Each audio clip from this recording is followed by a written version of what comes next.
Hello and welcome to my second vlog entry. Due to the fact that it's raining quite hard outside right now, I figured I should do this vlog entry about the rainy season in Japan. The rainy season in Japan is known in Japan as Suyu. It also has quite a few other names. But I'm not going to go over those right now because there's quite a lot depending on who you talk to.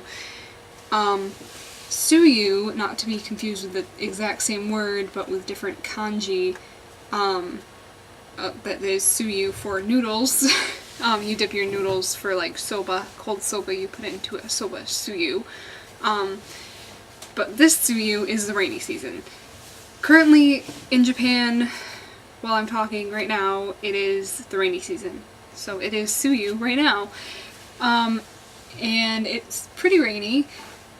There's a lot of misconceptions about the rainy season though.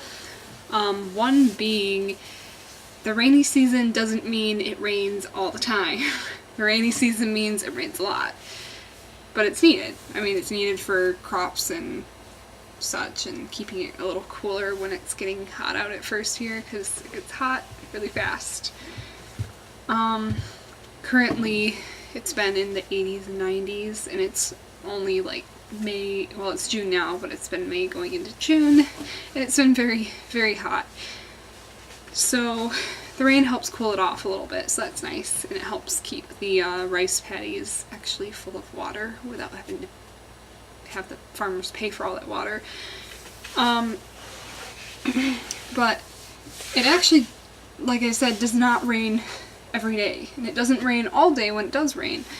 I actually had the misconception that it did the first time I was in Japan because I got here in May, which is also very unusual for it to be rainy season in May in the Kyoto or Osaka region where I've always been.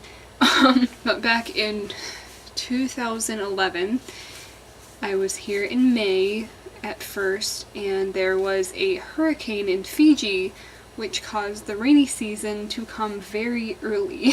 So in maybe the first or second week of May, the rainy season had already started, and it literally rained every single day, all day. If it wasn't raining, it was still raining, it was drizzling. So that's unusual. That's because of weather from outside forces and such. Normally the rainy season happens in June, so the current day. It happened, I think it started a few days ago actually, maybe a week ago. But it's basically like the end of the first week of June into the first 2 weeks of July. And it actually doesn't rain every day. It rains maybe every other day, if even that, and when it does rain, it rains for, you know, up to a few hours, then it stops, and it gets really hot and sunny unless it's nighttime, and then it's still pretty nice out.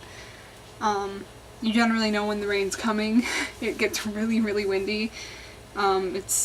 They tell you not to ride your bike in the rain, but they don't really tell you why you shouldn't ride your bike in the rain. And it's less about the rain, and it's more about you're gonna get wet, which is you're at risk of getting a cold. But on top of that, because of the wind, even if you try to ride with an umbrella, even if you try to ride with a raincoat, even if you try to ride alone, just in the rain and get really wet, and you don't care about getting a cold, you might get blown off a bridge or something, or there's little gutters and you might get blown into a gutter. So it's better to walk when it's raining really heavily and it's really windy like this. But yeah, it's definitely not the worst in the rainy season. It's like I said, it cools it off. I like rain every now and then. So yeah, it's the rainy season. I would not advise you visiting Japan for your only time as a tourist in the rainy season though. Come in the cherry blossom season, which is like back in April, May, or come in July, August, but that's going to be, both of those will be more expensive, I'll admit that, but they'll be more enjoyable. Definitely. You pay for the season you're getting, I guess, is a good way to put it, when you're looking at flight costs. So I hope you enjoyed my second vlog entry. I will hopefully keep up with these videos. If I don't, feel free to message me and tell me, Tori, you should be posting a video this week, or, you know, within a 2-week period or something. And I guess part of it might be I'm not really sure what to make an entry about, so if you have a good idea, then message me and I'll consider it. I probably won't be including too much outside footage just because it's difficult to take videos in like Japanese public spaces because a lot of people don't want to be videotaped. It's just a privacy thing. Japanese people like the privacy. So I will see you next time. Bye!